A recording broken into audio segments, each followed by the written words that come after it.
Yeah, just... Yeah. Thank you.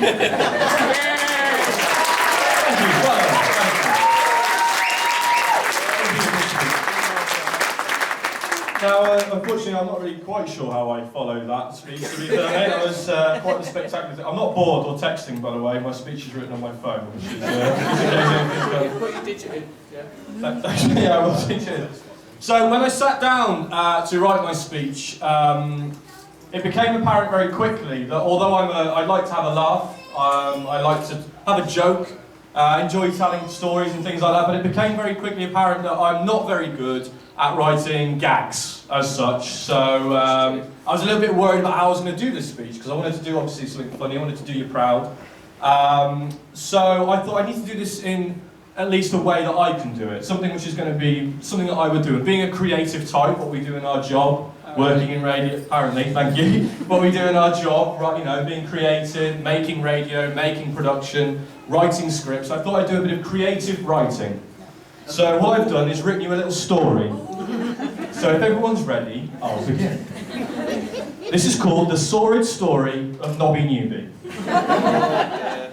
Ladies and gentlemen, boys and girls, men in suits and ladies with curls, I hope you're sitting comfortably with a drink in your hand, because here comes a tale from a faraway land.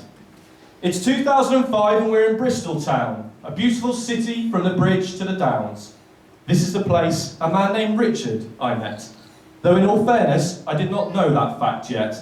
You see, when me and him met on that faithful day, Mr. Newby was not looking in the best of ways. With a broken toe, propped up on crutches in a lobby, he held out his hand and said, "My name's Nobby." An unusual introduction, I think you'll agree, that someone would actually call themselves Nobby. Despite such a strange and self-inflicted title, love for this cad is quite hard to stifle. For over the next few years in that West Country town, he became my best friend, the pissed-up wine-drinking clown. However, this does not come with troubles like when the mischievous tyke thought he and Mark Watts would steal my rally chopper bike. A present I'd spent a lot on and was restoring for my wife. I wanted to keep them in the nuts within an inch of their lives. This kind of shenanigan isn't alone or unique. To be honest, there are some tales that I dare not speak, like the hot tub incident. But here's just a small taste of Nobby's bachelor's years. For those faint of heart, I'd cover your ears. Like the period he called his purple patch, when his prowess with the ladies apparently had no match. When he lived on his own across from our friend Stu, he was the cock of the walk, though that's not entirely true. Let's not forget that this is the lad who chooses to carry clean pants in his bag. Just in case of any mishaps, the type that should happen to much older chaps. I mean, he'd let you think that it was all fun and frolics, that he was like the Fonz out romancing.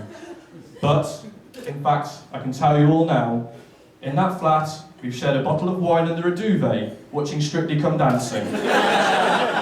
Yes, wine and whiskey, and Fosters and booze, a strange occurrence occurs when with Nobby it's fused. You see, it's easy to tell when it's all about to go south, because as soon as he's plastered, he talks with a side mouth. Like the time of day that I was to be wed, when not nearly an hour had passed since we were out of bed. It was 9:30 a.m, I was relaxed and not yet robed, yet Nobby was fully dressed with a hip flask. Into the room he strode. Yes, Richard was already pissed, and out of his side mouth he preached. I've just got a few changes to make to your speech. If you think I was worried, then you would be right, because after that toasts on the wedding night, best man Nobby stood up, and first out of his trap came a joke about my new wife having the clap. It wasn't a good go. Coming from a man that, when single, had this little golden nugget to tell. You see, there are two types of girls in this world, long-term gambles and limping gazelles. But it's okay, dear friends, he will redeem himself. It's true, he actually said that outside 5 minutes ago. Anyway, it's okay, dear friends, he will redeem himself, because now we're in London, where he will come into wealth. Not as you may think the monetary kind, but the type that fills your heart, soul, and your mind. Yes, ladies and gentlemen, enter stage left Sarah. For some bizarre reason, she wants to be his carer. I mean, are you sure about this, son? Have you thought it all through? Can you always be sure he knows when it's you?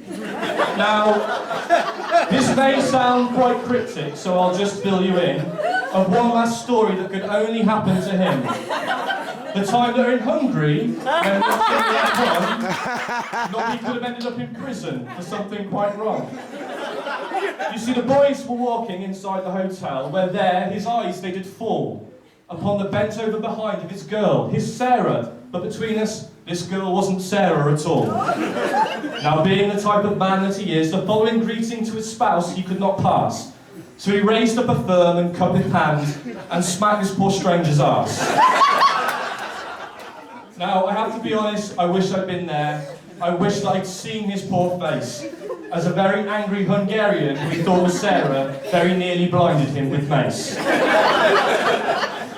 So now, joking aside, and all stories told, you found a true beaut, if I may be so bold, who isn't a gamble or a limping gazelle. She's something quite different, which I know you can tell. Because, dear friends, despite all your foibles, your grumbles and your groans, your drunken antics, your spare clean wife fronts, and your old man groans, I can see two people who are truly blessed, that are wonderful together. But because between you, you can see it's true love, and I wish you happiness forever. The end.